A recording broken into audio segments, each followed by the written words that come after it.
Today, I am very pleased to let you know that we have Fred Stella as our guest speaker. I agree. He's one of my favorites. Mr. Stella is an ordained pracharik, which translates to outreach minister, for the West Michigan Hindu Temple. Locally, nationally, and internationally, he has given lectures, facilitated workshops and retreats at schools, churches, and in the private sector. He is also president of the Interfaith Dialogue Association and affiliate of the Kaufman Interfaith Institute at GVSU, and hosts its weekly radio program on religion and spirituality, Common Threads, on local NPR affiliate WGVU FM. Mr. Stella was educated at the University of Detroit, where he majored in media studies. Fred sits on the advisory board of the West Michigan chapter of the ACLU, where he often consults on freedom of religion issues. In 2012, Grand Rapids Mayor George Hartwell presented Fred with the city's Champion of Diversity Award for his work in interfaith relations. Finally, Fred sits on the National Leadership Council of the Hindu American Foundation, an advocacy organization that promotes pluralism, human rights, and religious freedom. So thank you, Fred, for joining us today.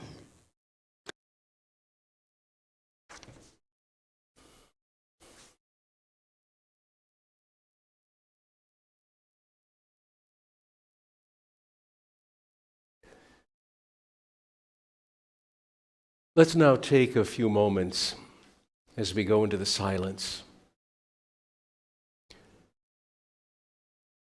And let us prepare mentally for meditation. By this we mean that we commit ourselves to the task at hand, to make every attempt to free ourselves from the responsibilities and cares of our workaday world, and simply be. As anyone who has practiced meditation for a couple of days or a couple of decades, we know that that is easier said than done. But let's sit in a comfortable posture.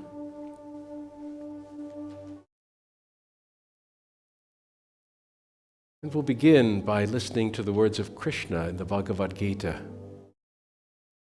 how he instructs in meditation. Sequestered should he sit steadfastly,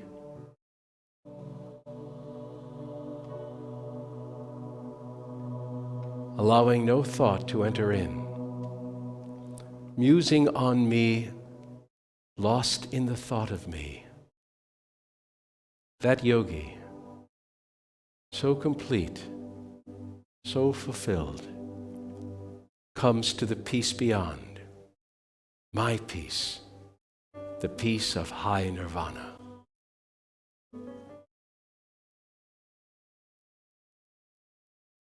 So to do this, let's simply watch the breath for the next couple of minutes.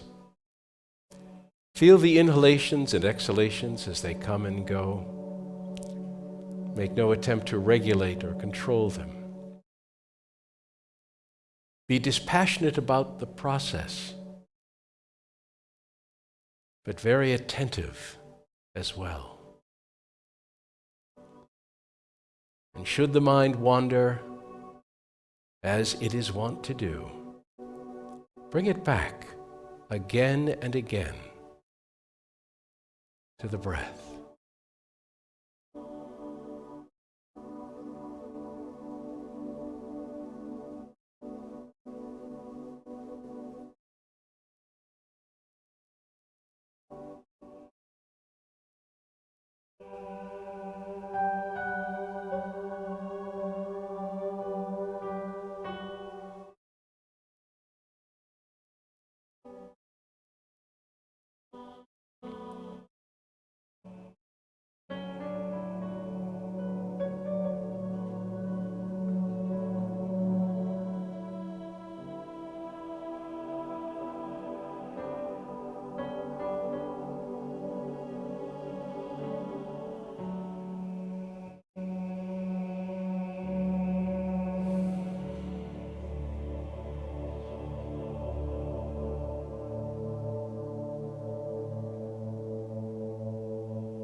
Now let us open our eyes.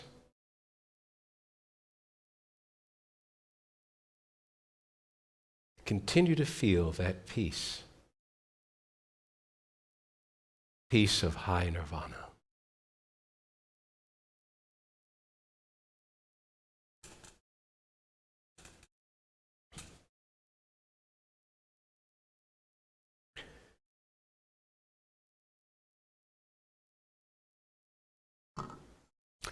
Well, good morning and namaste.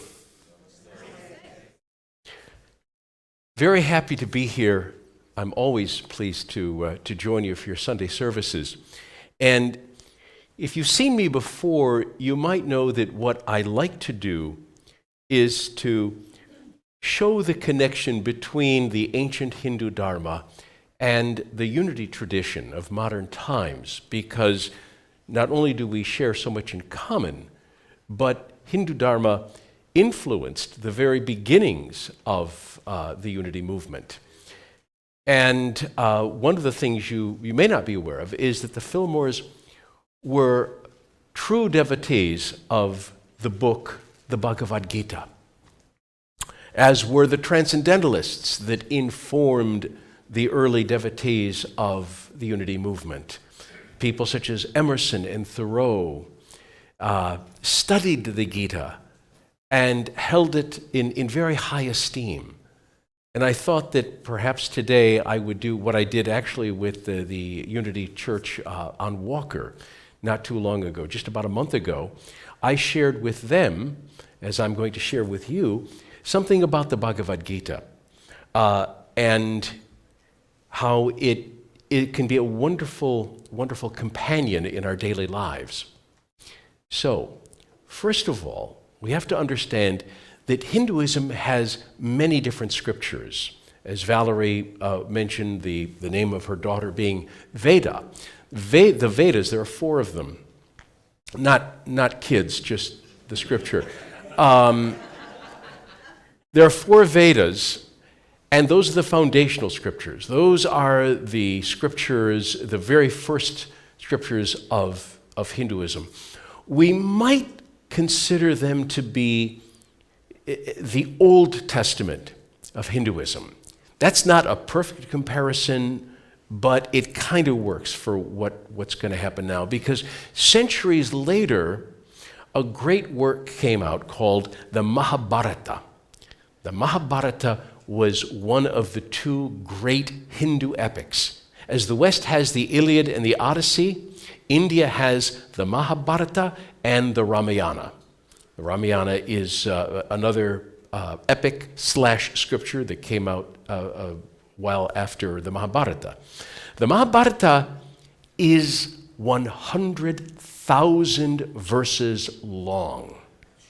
Okay, it is not for the faint of heart. And out of the Mahabharata, out of those 100,000 verses, we find 700 of those verses in the middle that began to take on a life of their own. And that came to be called the Bhagavad Gita. In its, how should we say, again, another imperfect comparison might be that while people revere the entire New Testament, the Gospels, the four Gospels, have a little bit of cachet, right? The actual words and actions of Jesus. Even though, again, to most Christians, something that Paul said is equal to something that Jesus said. But still, there's a special love for the Gospels. So again, organically, people started studying these 700 verses out of all of those other thousands of verses in the Mahabharata.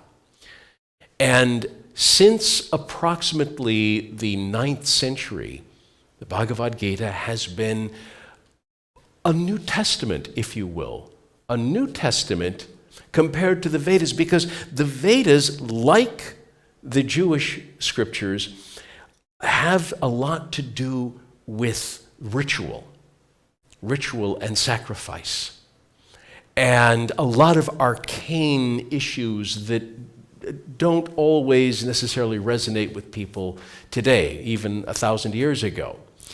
They didn't discard the Vedas, but the Bhagavad Gita offered something new to people who really didn't care about rituals, who really didn't care about religious formalities. Essentially, the Gita was a book that encouraged one to develop a personal relationship with God as how one might define whatever God is. Gives you many options. There is no dogma in the Gita. There is doctrine, but not dogma. Remember, a lot of people use the terms interchangeably, but dogma is a teaching that must be adhered to be a member of the group. A doctrine is simply a teaching. You can accept it, you can discard it. But a dogma, if you are a member of a particular group, you pretty much have to take it at face value. The Bhagavad Gita allows us that freedom that we all experience in the unity tradition, for sure. And this allowed in the Hindu tradition much more freedom. If you don't want to go to a temple, don't go to a temple. If you don't want to have to rely on a priest to be an intermediary between you and the divine, that's just fine. So let me set the stage for the Gita. You see, the Gita is studied many different ways. One way that it is studied is pretty much the same way that you might study the Bible. That is, you might sit down and read it. You might listen to it being read and expounded upon in a church service. But the Gita is a poem, is a song. Bhagavad Gita means literally the song of God. Okay? It's a song and it's a poem. And people study it. That's really not the right word. People experience the Bhagavad Gita through more academic manners, such as studying and translating all of that, or listening to someone expound upon it in a more formal educational setting. But they also see it performed, hear it sung, because it is a song and a poem. So let me set the stage for the first chapter. The Bhagavad Gita is 700 verses, 18 chapters. So what I'd like to do today is simply whet your appetite by sharing with you the first chapter of the Bhagavad Gita. And if you're impressed with it, if it's something that resonates with you, you can find them online. You can study them yourselves. So here's the setting. The Bhagavad Gita is a war story, which is interesting because I know that this month you're focusing on love and peace. It's a war story, but it is a story of love and peace. That is to say, the setting is a battlefield. There are two armies in opposition of one another.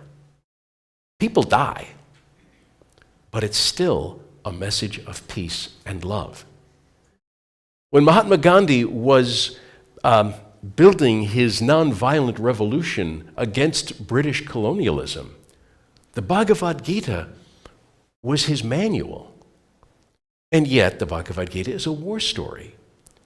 And it inspired Gandhi in his nonviolent revolution. The Bhagavad Gita also inspired Martin Luther King. So, how does that work?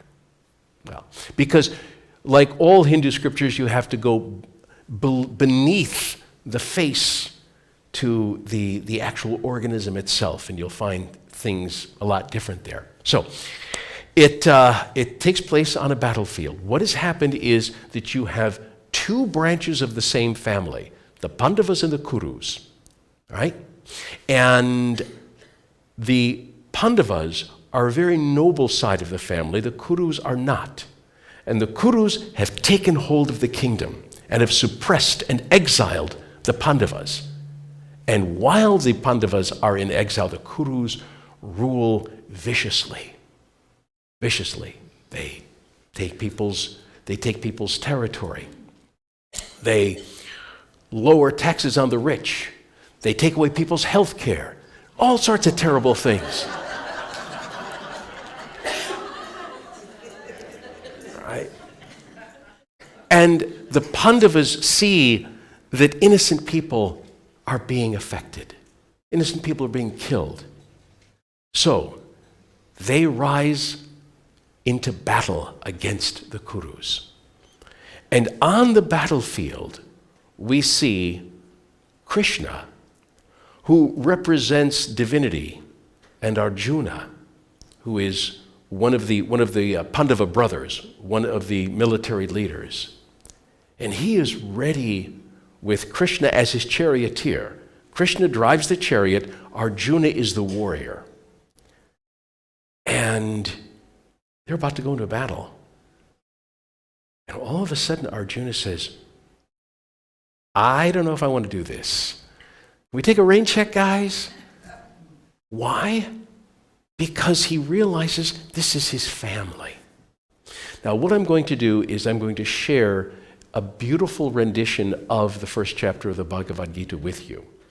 This was translated, rendered into English in the 19th century. And it's very Shakespearean. And I think, those of you who have attended Shakespeare plays, that I know I'm an actor. I do Shakespeare, but even performing Shakespeare, if I'm going to see a Shakespeare play, I like to read a synopsis before, because it takes a while for the brain to get used to that Elizabethan language, right? So what I'm going to do is I'm going to tell you what you're going to hear, then you're going to hear it, and then I'm going to tell you what you heard. So we're on the battlefield, and the question is asked. King Dhritarashtra, who is the sire of the family, he wants to know from Sanjay, his servant, what happened on the battlefield. And Sanjay relates what happens. From that point, we see that the two Kuru heads, Drona and Duryodhana, are planning for war. And they see assembled the Pandava brothers. So you're going to hear a lot of Sanskrit names just blared out at you.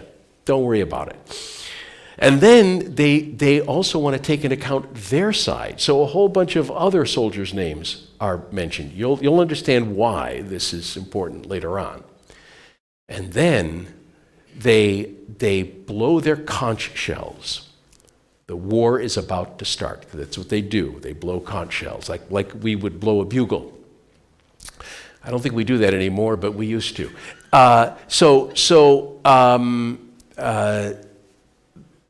Before they go into battle, Arjuna looks at the assembled armies, and he thinks of every reason not to fight.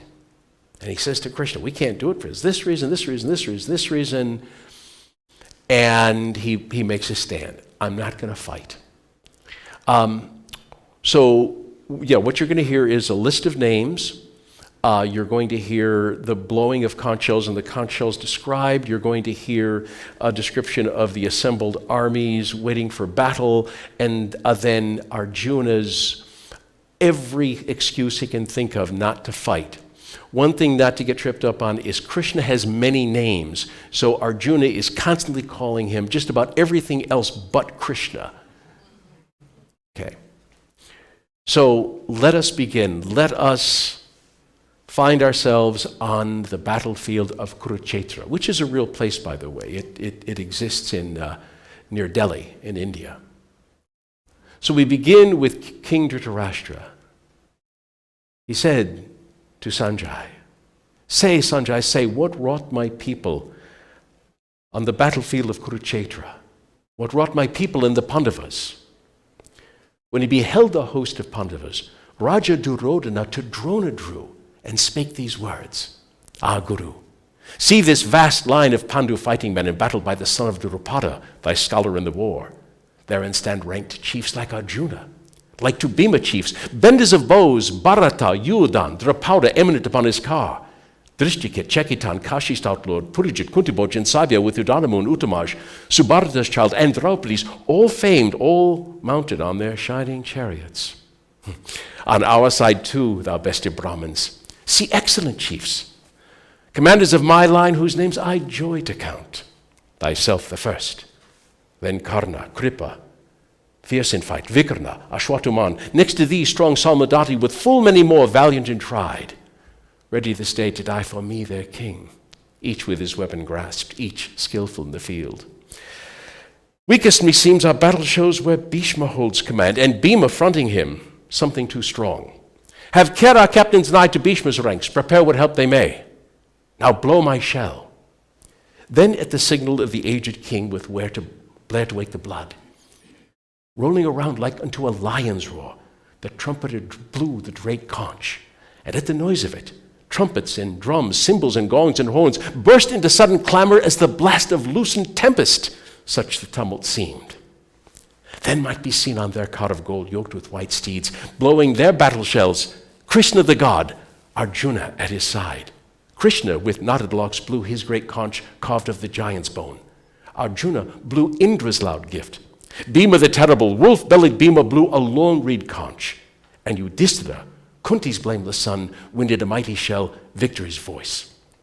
And Nakula blew shrill upon his conch, named the sweet-sounding, Sahadev on his called Gembi decked, and Kashi's prince on his. Sakandi in his car, Drishtidam, Bharata, Sadyaki the unsubdued, Drupauda with his sons, O Lord of earth, all blew loud so that the clangor shook their foemen's hearts with quaking earth and thundering heaven. Then 'twas beholding Dhritarashtra's battle set, weapons unsheathing, bows drawn forth, the war instant to break. Arjuna, whose ensign badge was Hanuman the monkey, spake this thing to Krishna the divine, his charioteer. Drive, dauntless one, yonder open ground twixt the armies. I would see more nigh those who will fight with us, those we must slay today in war's arbitrament. For sure on bloodshed all are bent who throng this plain, obeying Dhritarashtra's sinful son. Thus by Arjuna prayed. Between the hosts that heavenly charioteer drove the bright car, reining its milk-white steeds where Bhishma led, and Drona and their lords. See, spake he to Arjuna, thy kindred of the Kurus. And the prince marked on each hand the kinsmen of his house, grandsires and sires, uncles and brothers and sons, cousins and sons-in-law, and nephews, mixed with friends and honored elders, some this side, some that side ranged.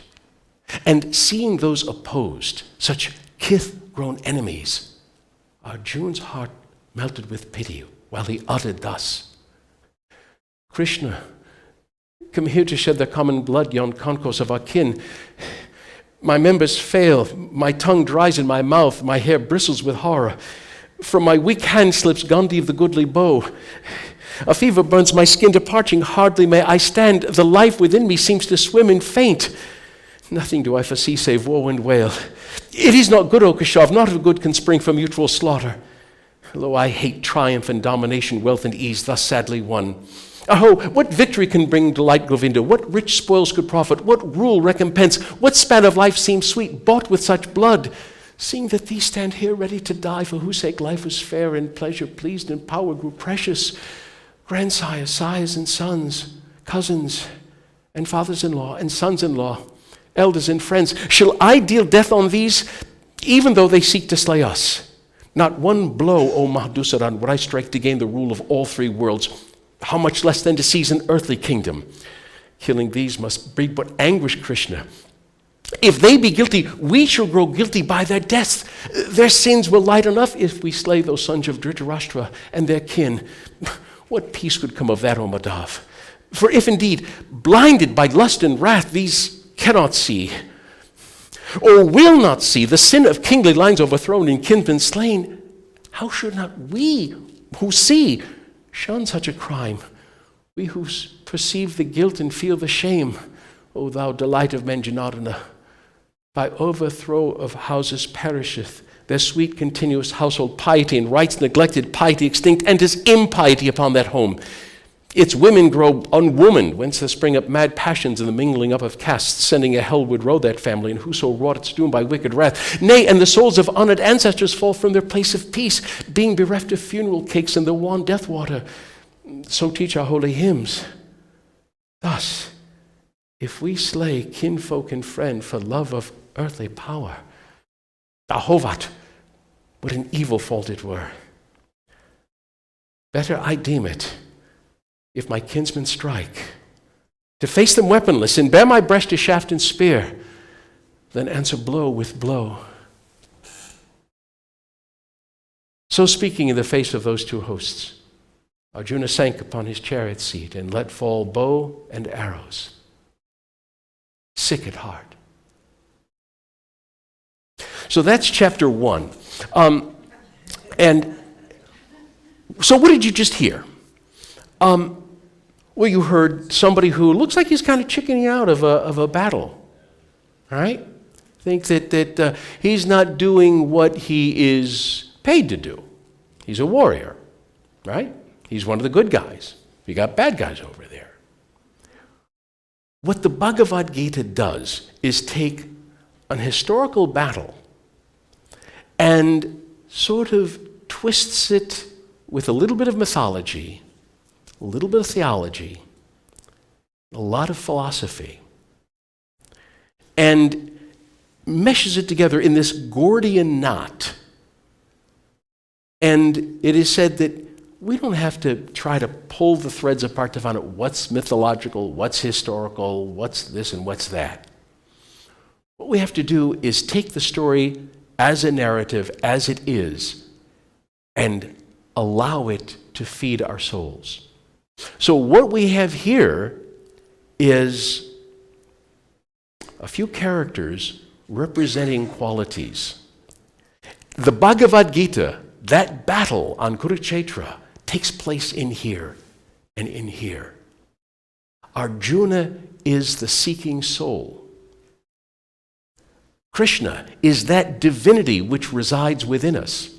All of those soldiers on this side and that side, the Kurus and the Pandavas, all of them that I named, it's important that they be named because each one of them is a quality, a positive quality, such as virtue, truthfulness, bravery, and those other things that kind of pester us. Timidity, falsehood, disloyalty. All of those are the soldiers that fight for this domain. Us. Each and every one of us is carrying this battlefield. The chariot is also us. Because we mention Arjuna reining the milk-white steeds. There are 5 of them. Those are the 5 senses. So the chariot is our body. The horses are our senses. The conch shells, by the way, are our chakras. Okay? And we go to battle. And every night, we are encouraged to ask ourselves, as King Dhritarashtra did, say Sanjay, say, on the battlefield of Kurukshetra, what did they? Who won? Who won today? How many virtues survived? How many faults maintained themselves? If we were to study the Bhagavad Gita further, the next 17 chapters, we would find that Krishna knocks every one of those excuses right out of the water. Says, no, you have to fight. It is your dharma. It is your destiny. And you also have to win. And spoiler alert, later on in the Mahabharata, he does. Which is good news for us, because it indicates that this battle that we are fighting every day is winnable by every one of us. And according to Hindu Dharma, each and every one of us ultimately wins, because each and every one of us is part and parcel of the divine.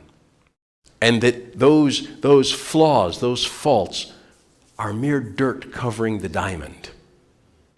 And that each and every soul is destined to merge with the divine. That is the story of the Bhagavad Gita. That is why, even though it takes place on a battlefield, it is a story of love. The story of love for God, for God's love for us. It is a story of peace, because winning the battle, we attain that peace. My peace, the peace of high nirvana. Namaste.